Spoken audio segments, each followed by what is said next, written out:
So there is a lot of rejection. And if you receive it like body blows every time, you can't be in this business. Yeah. It's okay to break down and feel disappointed. Usually it's a cumulative issue where a couple of things don't go your way and you start to look at it like, what the fuck? What's the matter with me? Yeah. Right. Which is a dangerous place to be for too long, but is a natural place to be for some time. Very natural. It is absolutely natural to pass through that place. Exactly. Like, how are we responding to that? So 30 years later, when my feelings get hurt and I'm like, I actually feel kind of sick. Because I was just I feel tears. Like I was so excited to go there and be at that studio or I think that I'm perfect for this spot or perfect for this job. And it felt like it should be mine. Occasionally those happen and you don't get them. Occasionally they happen and you're like, oh, fuck, I knew I was going to get this because I nailed that and I felt it and I felt the vibe and I'm a psychic, right? But yes. So 30 years later, still having a tear every once in a while is really about where I'm at in my own self. And it doesn't go away. You don't just grow out of having your feelings hurt because you got rejected. You just get fucking better at dealing with your feelings. Welcome to the Vocal Lab. I'm Sarah Ramsey, and this show aims to pull back the curtain on the entertainment industry, where veterans give up-and-coming artists some of the information they wish they'd had when they were just starting out. Sort of a music industry primer, if you will. Thanks for joining us on the Vocal Lab. This is actually part 2 of our interview. So if you haven't caught part 1 yet, head back to the episode right before this one and get all caught up, and then join us back here. We'll see you soon. Looking back on your career, what have been the most important, and I it's not that I need you to like name names, but it's more about the relationships. What have been the most important relationships in making your career successful? Well, personal or professional, because those all factor in, right? Oh. Well, let's start with VoiceOver Wise, my agent, for sure. Yep. Fantastic support, fights for fair rates, finds work, fields crazy people. Yeah. And has been just amazing. And I have a great one. And I've been very lucky to have 2 great agents. And you've been with her for a lot of years. That's a long-standing relationship. 25 years or something. Yeah. Caroline Gilmore, because she just got married. Congratulations, Caroline. I love you. Yeah, she is really, really talented as well as a great business mind, and she's just awesome. So that relationship, I could not have chosen better or landed better. The relationships with all of the people that it's really about multiple relationships. It really is. All the different people I've written with, sang for, studios that I have frequented, all those people together are like the reason that I'm still in the business. And relationships with people that will hire me to sing on their stuff, like Jan Arden and Bob Rock, like singing with 5440, with work that I do with Dave Genn. I even sing like Hallmark stuff with him. Like all of those people that whose work I just absolutely adore. When I get to work with them, it's a big deal.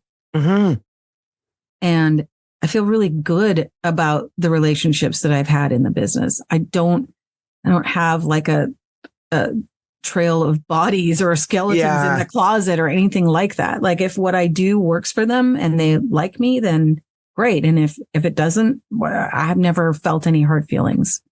So jumping off of that, the performing arts, like it can be a very competitive space. Do you have any thoughts around how to create an environment or what has, in your experience, created an environment that is more an environment of community and support rather than one of competition in that space?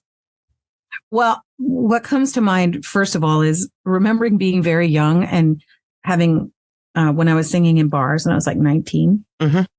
And having one of the guys in the band say, yeah, I was at a house party with so-and-so. And she said, we'll show that Saffron Henderson born with a silver spoon in her mouth. And she hates you. And I was like, what? And that was one of those realizations like, wow, like the optics on me being a singer after my dad has been a musician, a successful musician, actually not good. It's not good. People are like, oh, the only reason she ever gets hired is because of her father. Yeah. They never said she slept her way to the top. They just said, oh, her father. And to be honest, he opened a lot of doors for me, but he can't walk through them. Right. So you got to do that on your own. You got to do it on your own. Some people don't even get past the threshold at that doorway because it's not their desire or because they're scared or they don't believe in themselves. I had to fucking work hard. Yeah. To stand up to his reputation. And you've had the same experience with your own dad. Yeah. Any work that you do in the music business or in show business is we've sort of been in their light for most of our lives. Mm-hmm. And to step into our own is like a super important piece of being our own selves and not just being somebody's daughter, but being someone who actually has skills, has talent, has drive, is great to work with. Like those are things you can, some of them be taught and others not.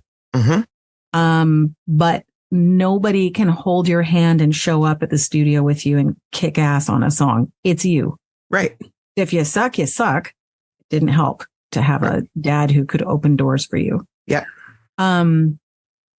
So that was interesting. And he didn't open all the doors. There was a brief period where they said, oh, you're Saffron Henderson's father, which was hysterically funny to me. It was about a year in the 80s at some point where I was laughing my head off and he was like, that's really funny. But it was just me getting older is really what it was. Yeah. And me being out and about in Vancouver in our industry.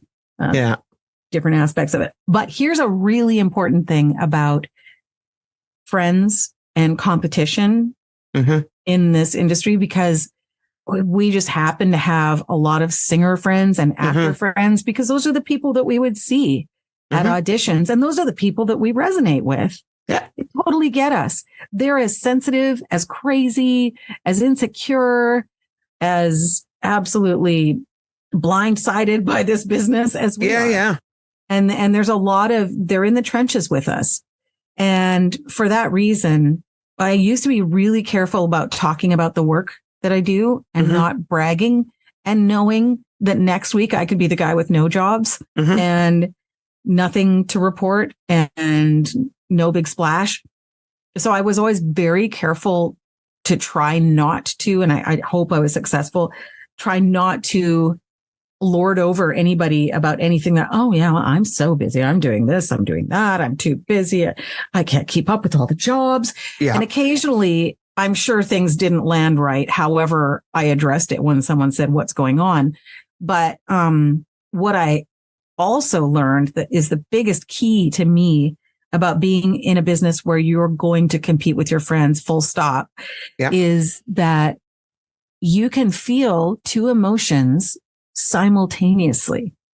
The biggest lesson I ever got was when somebody said to me, well, you're just jealous. And I was like, actually, no, there's two things happening. I am so envious of them for having this opportunity that I had really hoped to have. And they won. And I want that. I want that for me. And I'm so fucking proud and excited for them. I'm so happy for them. And both are coexisting and at fairly equal levels. Yeah. So no, I'm not just jealous. I'm jealous and. Yeah. And I recognize that jealousy is like kind of a negative emotion. Really, when I think about jealousy, I think about it as one of those things that is a signal. Yeah. To a signal that transmits, you're feeling small, you're feeling small, you're feeling small, you're feeling small. And I can respond to that signal by digging in deeper and being like, fuck, I'm going to put a cauldron on the stove and I'm going to do bad spells to make sure no one else gets to have anything. And it's just me, only me. Right. Or I can get the signal and go, right. I'm feeling so small. What's that about? What can I do? Because I've always firmly believed that there is a fuck ton of room at the top. Yeah. There's so much room for us all. And we all, when it comes to voices, which is what you're talking about. Yeah. A lot. Each one of them is different. Yeah. And what sat well with a client that created this opportunity that I didn't get to have, what sat well, how my friend hit it was just perfect for that and for that client and that moment and that project. And it's not that I suck. It's not. It's ever. What the client wants changes. What the client wants isn't a reflection. It's not like a morality piece on whether we are good or not. No, it is whether we're a match for this particular thing or not. Yeah. And you can get into luck because there is luck. 100%. There is luck. There's somebody wore orange pants on a day to the studio to do a voice audition and someone loved their pants so much they fucking hired them. Yeah. That's just, why didn't I wear my orange pants? You could go there or you could go, hey, sometimes things just happen or don't happen. And sometimes a lot of things happen in a row for me. And then sometimes a lot of things don't happen in a row for me. Yeah. And sometimes it's spotty. But when I go into a situation knowing that I'm competing against people that I really care about and really respect or don't know at all, as the case may be, I know that I'm letting go of while I audition, I absolutely own it. It is mine. It is 100% me. And then once I've pressed send or left the studio, it's not mine. It's in the ether. It's going to go wherever it should go. I'm not going to try to influence the situation with cauldrons and spells. I'm going to say, if it will be, it will be. Like, if it's meant for me, it will happen. If it's not, something else great is going to come along. Yeah. Because there are more gigs and there are more opportunities. Absolutely there are. And that piece of feeling happy for your friends when they get the gig, even if it's a gig that you wanted. Yeah. Great. If I couldn't get it, I'm so glad that you did. Yeah. It's real. I also think a piece of creating community is whenever I have work to share, I am so grateful that I have this community of other artists to share it with. Totally. When I get to hire voices for whether it's singing or speaking or whatever, I am so happy. Me too. That I have this network of friends that I get to share that work with. Well, that I have this network of friends who are so amazing and excellent. And I blow people's minds when I bring them to the studio with me. Yeah. Because they're like, wow, you guys are so good. And I'm like, hey, we are working together to create more opportunities for each other always. So that is a really exciting thing with community, is bringing other people into situations, knowing that they're really great. Maybe this person's even better than me at this thing that we're going to go do together. That is okay. Yeah. It's also okay if the person hearing them is like, I want to use you next all the time. That's okay too. Yeah. Everything sort of comes around and ebbs and flows, and it's a winding path anyway, whether or not your friends are walking a similar one, almost arbitrary. Yeah. If you're good at what you do, if you love doing what you do, if you master receiving rejection, If you master losing, like my husband, the baseball coach, says, you got to lose some games to know how to win. Yeah. You have to know how to lose. Yep.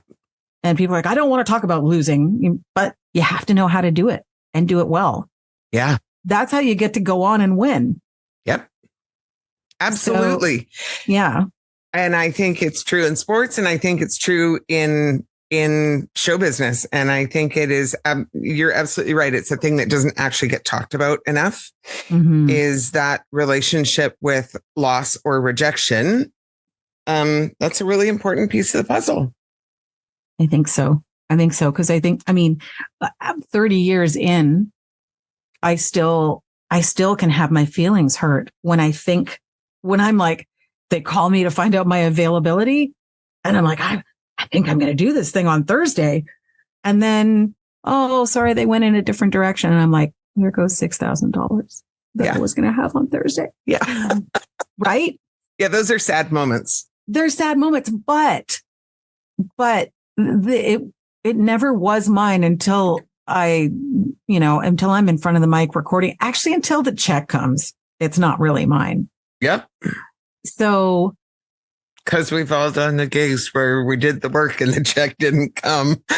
Well, yeah, they decided that they would now they want to have a mail on that. Like it can be as impersonal as that, or it can be as personal as they want to go in a different direction. Yeah. i.e. somebody fucking hates you and they're not going to let this happen. So we're switching. Yeah. Right. There's sometimes the client loves you and the ad agency hates you, or vice versa. It's tough. It's tough. So there is a lot of rejection. And if you receive it like body blows every time, you can't be in this business. Yeah. It's okay to break down and feel disappointed. Usually it's a cumulative issue where a couple of things don't go your way and you start to look at it like, what the fuck? What's the matter with me? Yeah. Right. Which is a dangerous place to be for too long, but is a natural place to be for some time. Yep. Very natural. It is absolutely natural to pass through that place. Exactly. Like, how are we responding to that? So 30 years later, when my feelings get hurt and I'm like, I actually feel kind of sick. Because I was just I feel tears. Like I was so excited to go there and be at that studio or I think that I'm perfect for this spot or perfect for this job. And it felt like it should be mine. Occasionally those happen and you don't get them. Occasionally they happen and you're like, oh, fuck it. I knew I was going to get this because I nailed that and I felt it and I felt the vibe and I'm a psychic. Right. But so 30 years later, still having a tear every once in a while is really about where I'm at in my own self. Yeah. And on that day and what else is happening. And it doesn't go away. You don't just grow out of having your feelings hurt because you got rejected. You just get fucking better at dealing with your feelings. Yeah.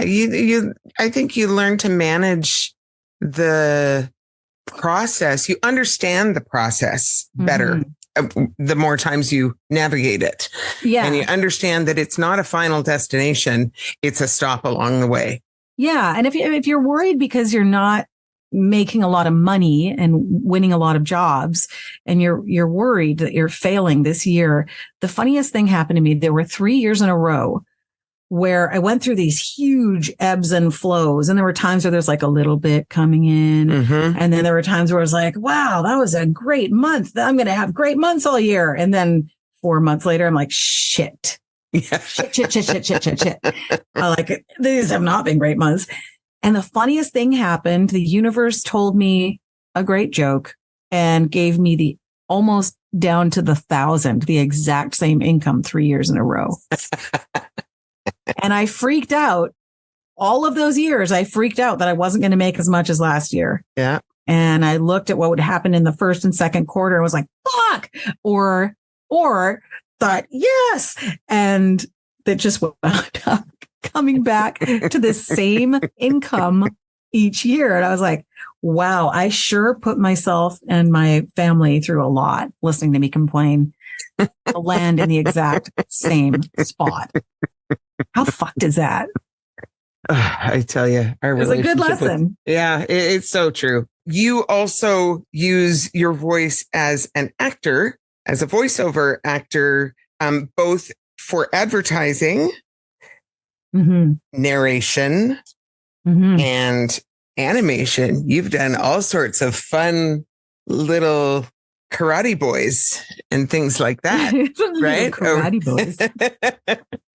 You've done lots of like anime and I'll tell you what, when my kids were little, when Cleo the Misfit Unicorn came on, we loved it because it was Auntie Saffron. Oh my gosh. She's like, my name's Cleo. Yeah. Oh, Talbot, you're so silly. I remember her. Yeah. So you want to talk about sort of the different ways, the ways that those differ from one another and what that looks like now, like in terms of going to a studio versus recording in your closet? Many voice actors sort of have like a gateway form of voiceover that they start doing, commercials or animation, or it's the cannabis of voiceovers. Right. And then they're like, wait a minute, what about audiobooks? Or, hey there, I'd love to do descriptive video for the sight impaired. My advice to voice actors is always diversify, diversify, diversify. Yes. Be as diverse as you can. Develop other parts of your skill set when it comes to voiceover. Start where you're starting, whatever you're most interested in, like you get really good at that. But don't ignore those other forms of voiceover because you just never know. It's like a patchwork fucking quilt for me. Yeah. And it is for a lot of actors, voice actors. So commercial work is how I started voiceover. And what was really refreshing about it is I didn't have to sing my ass off and be completely physically exhausted. By a session. I would generally get to walk into a studio and work for an hour or two or 15 minutes and be paid decently because of our union doing the work that they've done over time. Yeah. And because of my agent who helps us not all race to the bottom. And be paid well for my time compared to other things that I was doing in my life. Like film acting, you have to show up for 8 to 50 hours. And a lot of it's waiting around. And then it's quite high pressure while you're actually working. Yeah. Yeah. And you're driving to wherever,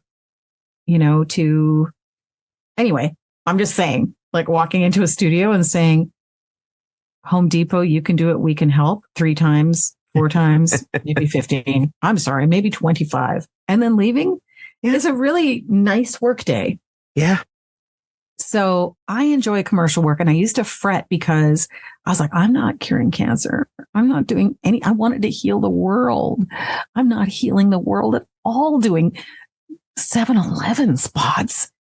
And then I had a realization that actually, if I infuse what I'm doing with love and somebody hears a 7-Eleven spot and just the little bit of joy or crackle comes through the radio. Yep. And they smile, job done. Yeah. Right? Yeah.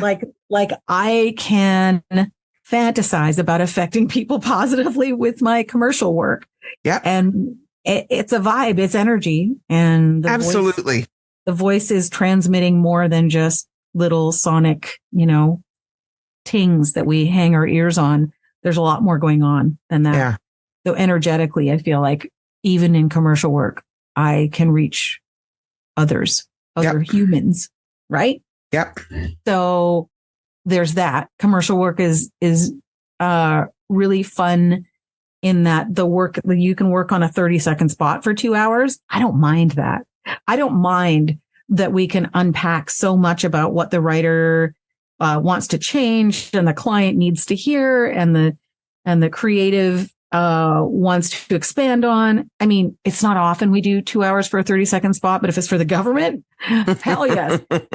You do some takes, then you sit down for an hour and a half and you wait while they don't tell while they phone everybody they know, and they have to phone all the people who work for the government. Yeah. All the departments have to sign off on it, right? And they have to sign off on it. So it's 2 hours for 30 seconds, but you're like, well, I am getting very well paid for my 2 hours.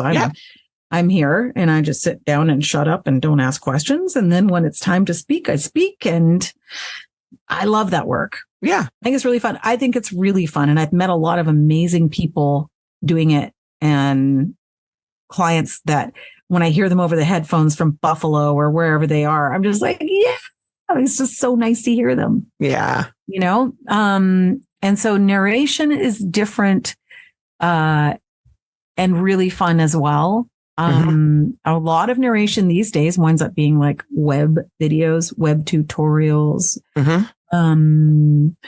And I do descriptive video for the site for low sighted people. It's not just blind people that need it.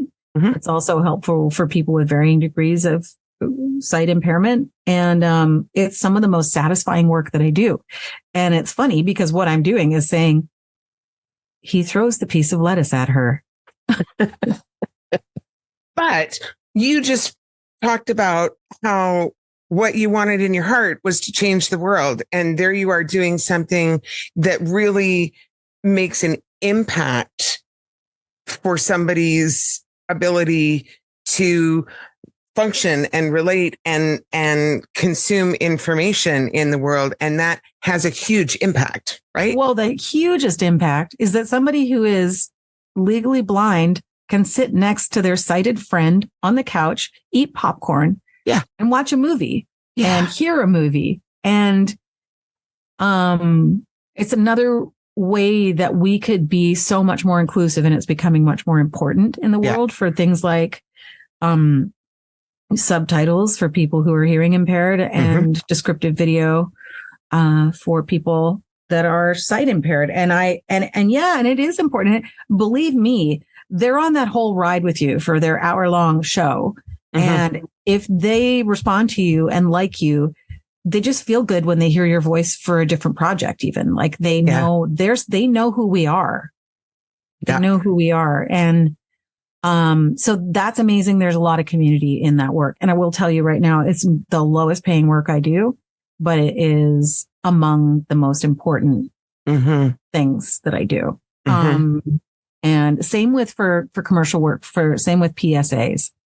I will, if my agent calls me up and says, you know, the Lung Association has a few spots, they'd really like to use you, they can't afford your rate, I frankly would do it for free. Don't tell them that. Don't tell them that. Don't tell. They usually offer you a little honorarium or something.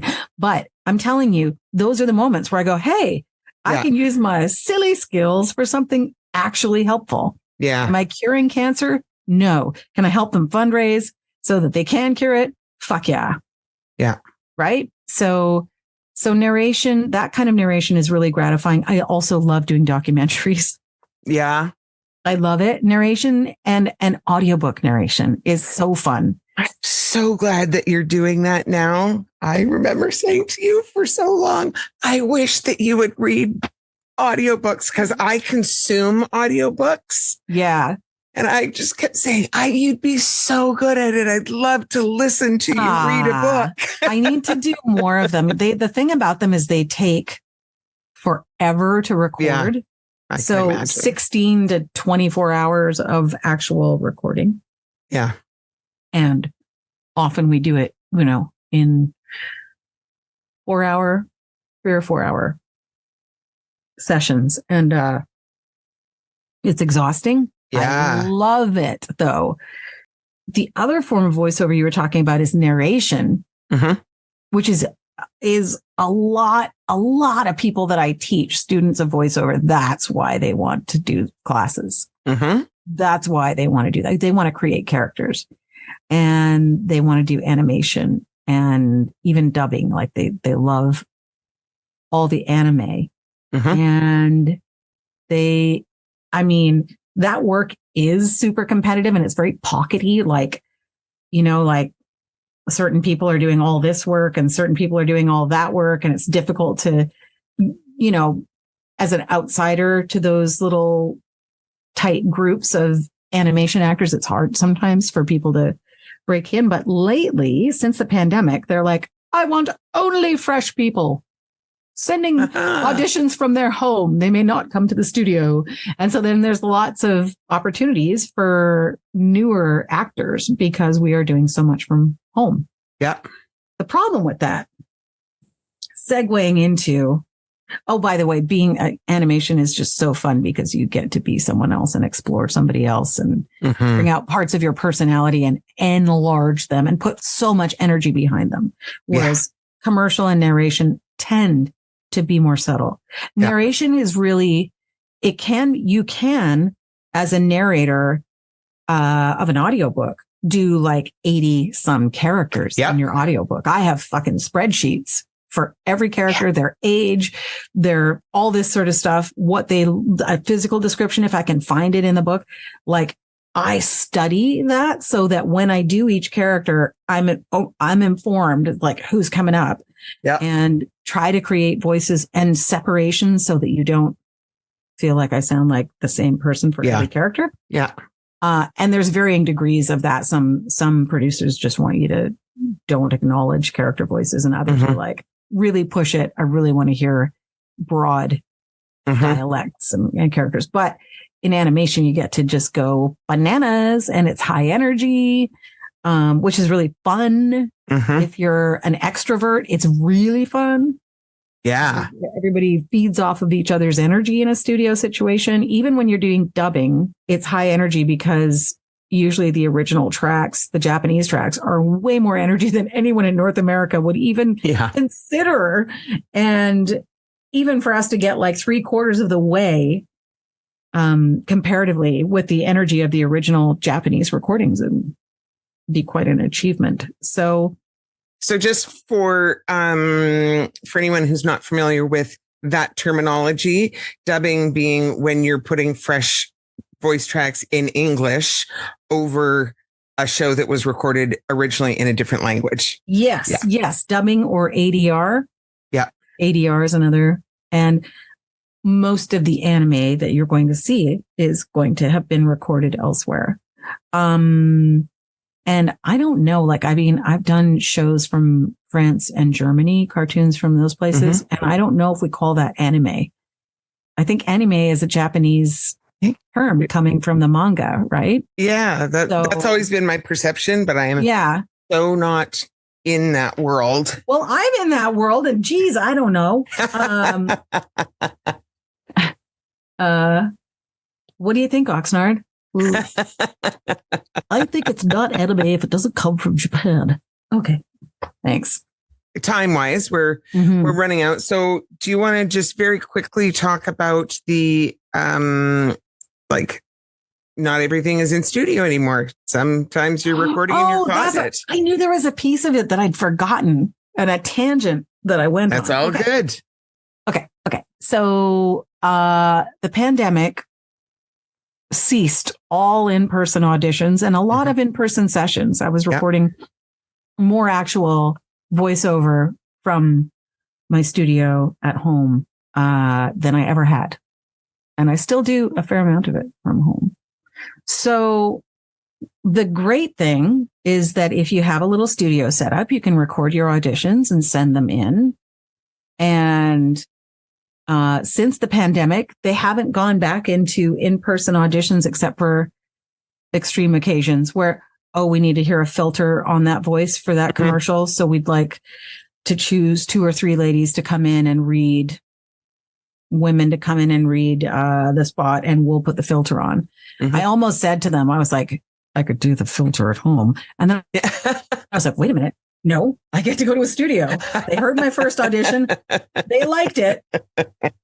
It's, who knows if I'll get it, but I'm going to show up there and I'm going to say hi and see their faces again because I miss them all so much. Yeah. So other than like we go into sessions and they leave time between the sessions, so they can clean the studio. Mm-hmm. They have all kinds of hand sanitizer. We're masked until we're on mic. Mm-hmm. Like we're still very careful in a studio environment because it is an enclosed space. But it's very weird because we're not seeing each other as actors anymore because there's 15 minutes in between us a lot of the time if we go in. And recording at home has so many disadvantages. It's not even funny. One of the biggest problems for me is that part of my hireability is about my directability. So when I receive a commercial script or an animation script at home, and or even an audiobook script, although I don't think they ever would audition those in person. Okay. The other ones, I look at the specs, which are the things where they mention, say, the age, the kind of voice they're looking for, any description of the character or personality traits or whatever. So when I receive that and I do my audition, I'm just like, well, this is what they want or what they think they want. But what I know is they don't know what they want until they've heard it. Isn't that the truth? know this from all my years. I know this. So my own instinct might be quite counter to the specs. And when I go into a studio, let's say they have auditions from 9 till 5. And they're seeing somebody every 15 or 20 minutes. The engineer producer that is in the studio, the client's not usually there. Engineer producer that's recording everybody and their auditions when the people come and they look at the script and they see the specs and they go, okay, I could do this, I could do that. And then they will be directed sometimes into a very different place than the specs say, because the engineer producer has a gut feeling about it too. Knows the client, knows that has done spots for these guys before, knows how perky they actually want it, even when they say we want it really natural and low key. They know the client and they know that end of the roll is going to want us to jack up the energy. This is how it's going to work. And they guide me knowing everything that they know and knowing about me and my range and what they could pull out of me. They guide me beautifully to a different place than I could get at home. And not only that, the client gets to see, and the engineer producer gets to see the malleability of the performer. And they see how we respond to direction, whether we're an asshole and whether we're like, no, it says this, so I'm going to do this. You don't know that until you've got the person in the studio. Or they give you directions. I mean, there's also actors, they're not the great ones, but where they give you direction and the take sounds exactly the same after the new direction, right? Hell yes. That's telltale to a producer as well, that's not going to be a great fit because you don't have any range. So big problem. People are being hired from their home auditions where they have not been directed, where they haven't, quote, shook hands with the people that they would be working with. And people are actually being, I've noticed it in a couple of video game projects that I have helped out with. And a few, people at studios that I do get to talk to are like, yeah, we had to revoice that. Yeah. Because we got them in there and they couldn't act their way out of a paper bag. Yeah. And then I'm like, fuck sakes. I wish we were doing in-person auditions. I wish. And consequently, I've done some casting. And on the casting side of things, when I hear everybody's MP3s, we've all got different levels of studio quality, different amounts of time on our hands to fucking take out tiny mouth noises. Yeah. We've got different understandings of what and what is not acceptable for, bonking the mic stand or smacking your lips or whatever. Like some people are just like, I don't know, I just did my best. So, when I'm casting and I'm hearing that, I was like, you know what? I could have directed any of these people to get this job. Right. Any of these 8 people for this one role would have been fantastic if I got to be in the room with them and help them get this read, because I know what's required of this script. Yeah.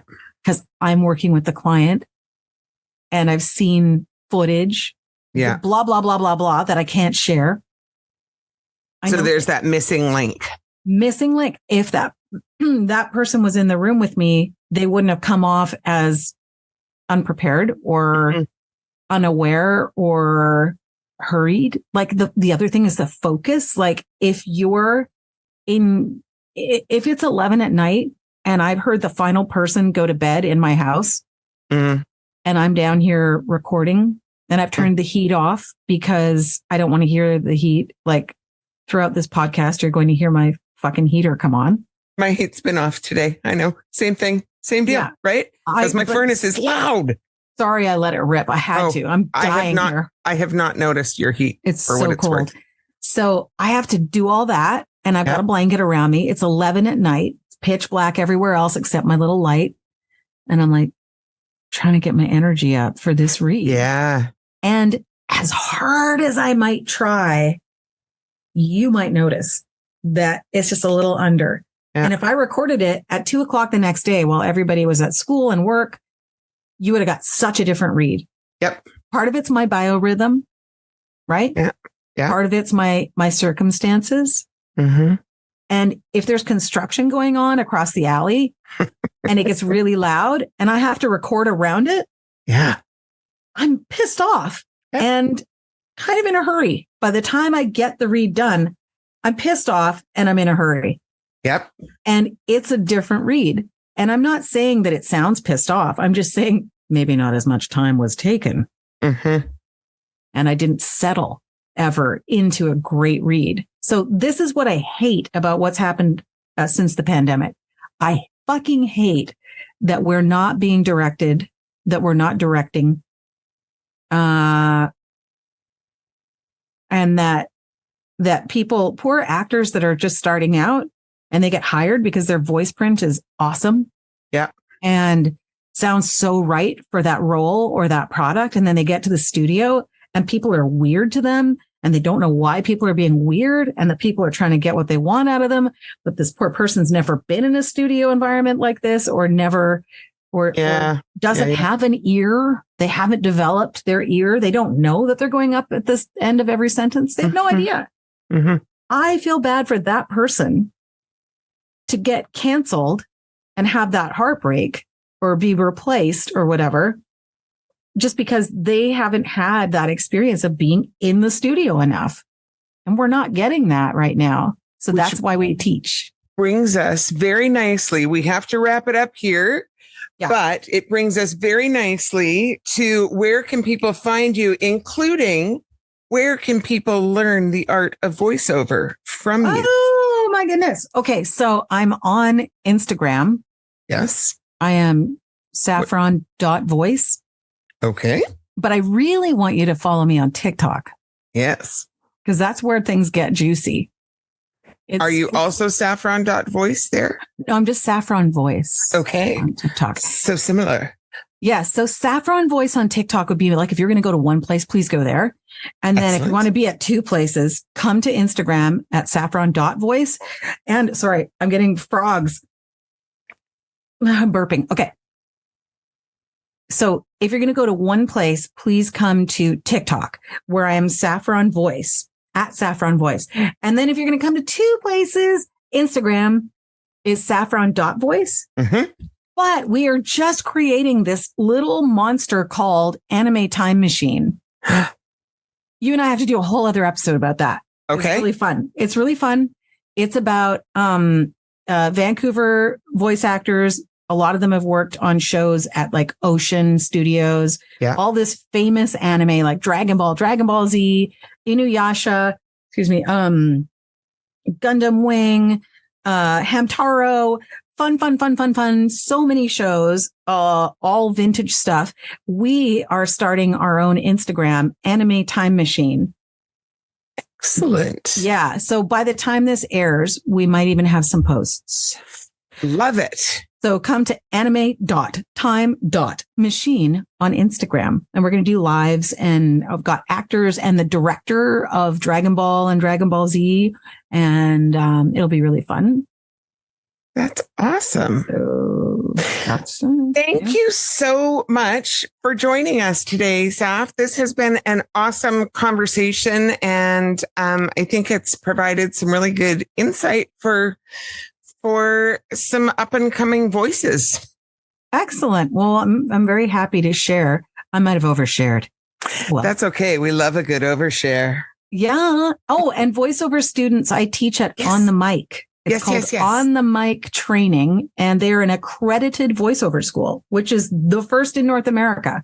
There's an actual school. That is super cool. So they can come and actually like take 4-credit courses from you to learn how to use their voices on the microphone. Yeah, they have a full-time program. They have part-time. They have workshops, and they're turning out a lot of great actors who have some pretty privileged information, because everybody that's teaching is a working actor. Love that. Yeah. Love that. Yeah. Well, thank you for joining us today. And we will post all of this, all the links and everything in the show notes so you guys can find it super easily.